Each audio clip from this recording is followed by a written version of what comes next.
Hello students, आज आपण standard 9चा जो सायन्स सब्जेक्ट आहे त्याच्यामध्ये एक प्रोजेक्ट आहे बघा, इलेक्ट्रोप्लेटिंगचा. तर तो आज आपण तयार केला आहे आणि आपण त्याचा अभ्यास करूया. तर बघा, इलेक्ट्रोप्लेटिंग अँड इट्स युसेस. तर पहिल्यांदा इलेक्ट्रोप्लेटिंग काय आहे हे आपल्याला माहिती पाहिजे, ते आपण बघूया. Electroplating is an electrochemical process. तर इलेक्ट्रोप्लेटिंग काय? इलेक्ट्रोप्लेटिंगमध्ये दोन प्रोसेसेस असतात बघा, एक इलेक्ट्रिकल आणि एक केमिकल. ह्या दोघांचे मिळून इलेक्ट्रोप्लेटिंग हे तयार होतं. त्याच्यामध्ये बघा, a direct electric current is used to deposit a thin metal coating on to a deposit on metal surface. तर बघा, पहिल्यांदा आपण म्हटलं की हे इलेक्ट्रिकल प्लस केमिकल प्रोसेस आहे आणि हिच्यामध्ये डायरेक्ट करंट वापरला जातो. करंटचे दोन प्रकार असतात इलेक्ट्रिक करंटचे. एक असतो डायरेक्ट करंट आणि एक असतो अल्टरनेट करंट. त्याला आपण AC करंट म्हणतो. ज्या घरातल्या फॅन्स, ट्यूब्स वगैरे जे लागतात ते AC करंट असतो. आणि नंतर आपण जे बॅटरीज वापरतो किंवा आपल्या हिच्यामध्ये आपण इन्व्हर्टरचे हे वापरतो, ती काय असते? डायरेक्ट करंट असतो. त्याला DC करंट म्हणतो. तर तो DC करंट आपण इथे वापरतो. तर हिच्यामध्ये काय असतं की deposit thin metal coating on to a metal surface. एखादा मेटल सरफेस असतो, मेटल म्हणजे धातू, त्याच्या सरफेसवरती, पृष्ठभागावरती आपण हे जे थिन मेटल असतं, थिन म्हणजे बारीक असा, आपण एक कोटिंग त्याचं चढवतो. ठीक आहे. The purpose of electroplating is to improve the substrates म्हणजेच मेटलचं properties such as preventing corrosion, increase durability and enhance its attractiveness. आता हे आपण कोटिंग तर करतो, पण हे कोटिंग का करतो, याचा पर्पज काय आहे? तर to improve the substrate's metal properties. आता सबस्ट्रेट म्हणजे काय की ज्या मेटलवर आपल्याला कोटिंग लावायचं आहे, ज्या मेटलवर आपल्याला कोटिंग लावायचं आहे त्याला आपण म्हणायचं सबस्ट्रेट. आणि त्या सबस्ट्रेटवर आपण लावतो तेव्हा त्या सबस्ट्रेटचं करोजन थांबतं. करोजन म्हणजे काय? आपण गंज लागतो, बरोबर आहे, गंज लागतो किंवा ते मेटल खराब होतात हवामानामुळे, तर ते त्याला करोजन म्हणतो. ते करोजन थांबतं, प्रिव्हेंटिंग करोजन. त्याचप्रमाणे इन्क्रीज ड्युरेबिलिटी. ड्युरेबिलिटी म्हणजे काय? त्याचं आयुष्य वाढतं, जास्त दिवस टिकतं. And enhance its attractiveness. त्याचप्रमाणे त्याचं जे मेटल आहे ते दिसायलाही छान दिसतं. ठीक आहे. ह्या अशा अनेक गोष्टी आहेत, पण ह्या मेन गोष्टी आहेत की ज्यासाठी आपण इलेक्ट्रोप्लेटिंग करतो. नेक्स्ट पॅरेग्राफ आहे, metals like gold, silver, chromium, zinc are used as electroplating material. मग आता ज्या ठिकाणी आपल्याला इलेक्ट्रोप्लेटिंग करायचं आहे तर तेव्हा मेनली 4 ते 5 असे मेटल्स आहेत की त्यांची आपण थिन कोटिंग करतो. तिच्यामध्ये महत्त्वाचं आहे गोल्ड, सिल्वर, क्रोमियम, झिंक हे जनरली वापरले जातात. आता ते कुठे कुठे वापरले जातात? तर जनरली इलेक्ट्रॉनिक्समध्ये वापरतो, ऑटोमोबाईलमध्ये वापरतो, नंतर हाऊस होल्ड फर्निचरमध्ये वापरतो.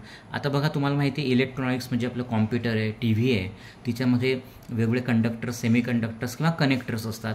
तिच्यावरती आपण गोल्डचं आपण एक प्लेटिंग करतो. त्याचप्रमाणे ऑटोमोबाईल पार्ट्स. ऑटोमोबाईल म्हणजे काय? ट्रक्स, कार्स किंवा आपल्या 2 व्हीलर्स असतात, हे ज्या गाड्या असतात याच्यावरती बरेच पार्ट्स असतात, तिच्यावरती आपण कोटिंग करतो. तर कशाचं करतो? जनरली क्रोमियमचं करतो. House hold furniture. आता हाऊस होल्ड फर्निचरमध्ये पण तुम्ही बघू शकता की आता जे पाईप्स असतात चौकोनी वगैरे, तिच्यावरती ब्लॅक कलरचं असे बारीक असा कलर दिला जातो मशीननं, त्याला आपण इलेक्ट्रोप्लेटिंग म्हणतो. तेही इलेक्ट्रोप्लेटिंगच आहे. ठीक आहे.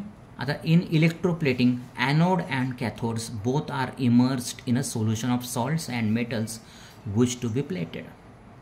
आता ह्या इलेक्ट्रोप्लेटिंगमध्ये काय करतात की एका आपण म्हणूया भांड्यामध्ये, जनरली काचेच्या भांड्यामध्ये किंवा एखादं दुसरं मोठं आपण कंटेनर म्हणू, तिच्यामध्ये कॅथोड आणि ॲनोड हे 2 इलेक्ट्रोड्स असतात. बघा, इलेक्ट्रोडचे 2 प्रकार असतात, ॲनोड आणि कॅथोड. एक असतो निगेटिव्हली चार्ज आणि एक असतो पॉझिटिव्हली चार्ज्ड. हे दोघांना आपण टाकतो आणि त्याच्यामध्ये काही सॉल्ट्स टाकतो अधिक मेटलचे तिच्यामध्ये काही आपण भाग टाकतो. कोणतं मेटल की ज्याचं आपल्याला प्लेटिंग करायचं आहे, ज्याचा आपल्याला थीन असं कलर द्यायचा एक प्रकारचा आपण म्हणूया थोडक्यात, तर ते टाकतो. A direct current is pass through the solution आणि ह्या सोल्युशनमधून आपण हा जो डायरेक्ट करंट म्हणजे DC करंट असतो तो पास करतो, सोडतो. Then there is a transfer of metal ions on to the receiving metal.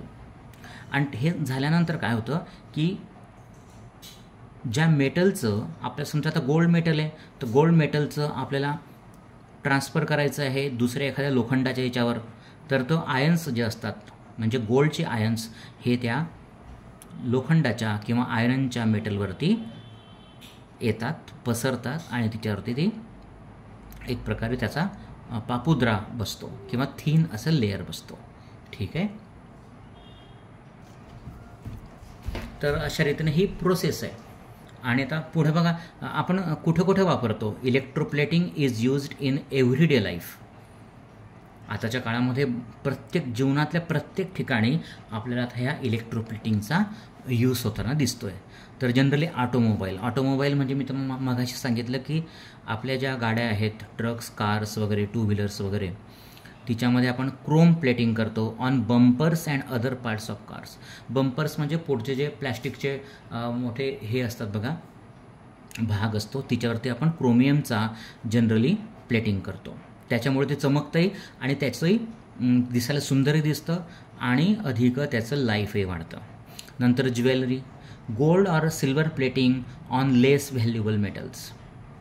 आणि जे कमी दर्जाचे आपलं मेटल्स असतात तिच्यावरती जनरली आपण गोल्ड किंवा सिल्वरचं प्लेटिंग करतो की ज्यामुळे ते कमी पैशाचे किंवा आपण म्हणूया दर्जाचे मटेरियल्स असतात, लेस व्हॅल्युएबल जे मटेरियल्स असतं ते आपल्याला गोल्डन किंवा सिल्वर दिसायला लागतं.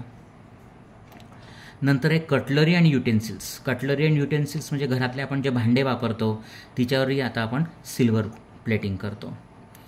ते silver plating to prevent tarnishing and for decoration. दिसायला छानही दिसतं आणि टार्निश म्हणजे त्याला रेषा पडत नाही किंवा त्याला आपण म्हणूया ते खराब होत नाही, म्हणून आपण कटलरी अँड युटेन्सिलवरती सिल्वरचं प्लेटिंग करतो. त्याचप्रमाणे इलेक्ट्रॉनिक्स ह्या भागामध्ये पण आपण याच्यातही करतो. तर gold plating is made on connectors for better conductivity. मी तुम्हाला मगाशी सांगितलं की जे कॉम्प्युटर्स आहेत किंवा TV आहेत, हे जे इतर इलेक्ट्रॉनिकचे जे डिव्हायसेस असतात त्यामध्ये आपण कनेक्टर्स वापरतो. कनेक्टर म्हणजे काय, जोडण्याचे एक छोटे छोटे डिव्हायसेस असतात, तिच्यावरती आपण गोल्डचं प्लेटिंग करतो. त्यामुळे कंडक्टिव्हिटी म्हणजे इलेक्ट्रिक्स जी असतो, करंट असतो तो व्यवस्थितरित्या पास होतो. त्याचप्रमाणे कॉईन्स. आता आपण बऱ्याच वेळा 5 रुपीचं कॉईन, 10 रुपीचं कॉईन, 20 रुपीचं कॉईन, 1 रुपीचं कॉईन जनरली जे आपण वापरतो तिच्यावरती निकेलचं किंवा कॉपरचं प्लेटिंग केलेलं असतं. त्याचप्रमाणे बघा मेडिकल डिव्हायसेस म्हणजे जनरली दवाखान्यांमध्ये याचा जास्त आपण वापर करताना दिसतो. तर gold or silver plating is used on medical instruments. जे वेगवेगळे इन्स्ट्रुमेंट्स वापरले जातात मेडिकलचे तिच्यावरती गोल्ड आणि सिल्वरचं प्लेटिंग केलं जातं. त्याचप्रमाणे इम्प्लांट्स म्हणजे काय, बऱ्याच वेळा आपल्या शरीरामध्ये वेगवेगळे पार्ट्स बसवले जातात. जसं एखाद्या ठिकाणी हाड तुटतं तर त्या हाडाच्या ठिकाणी काही आपण मेटलचा स्क्रू लावतो किंवा हृदयामध्ये किंवा इतर ठिकाणी वेगवेगळे आपण पेसमेकर लावतो, त्या ठिकाणी तिच्यावरती आपण गोल्ड किंवा सिल्वरचं प्लेटिंग करतो. आणि त्याच्यामुळे काय होतं की बायोकॉम्पॅटिबिलिटी वाढते. म्हणजे एक प्रकारचं आपलं शरीर आणि जो बाहेरचं लावणारा आपण जे डिव्हाइस आहे तिच्यामध्ये लवकर एकमेकांना ते ॲक्सेप्ट करतात. त्याचप्रमाणे प्रिव्हेंट इन्फेक्शन. आणि गोल्ड आणि सिल्वर हे जनरली डिसइन्फेक्टंटचं काम करतं, हे लक्षात ठेवा. आणि म्हणून सहजासहजी मग आपल्या शरीरामध्ये हे इम्प्लांट्स लावल्यानंतर इन्फेक्शन आपल्याला होत नाही. तर हे अशा प्रकारचा हा प्रोजेक्ट आहे. ठीक आहे. थँक्यू.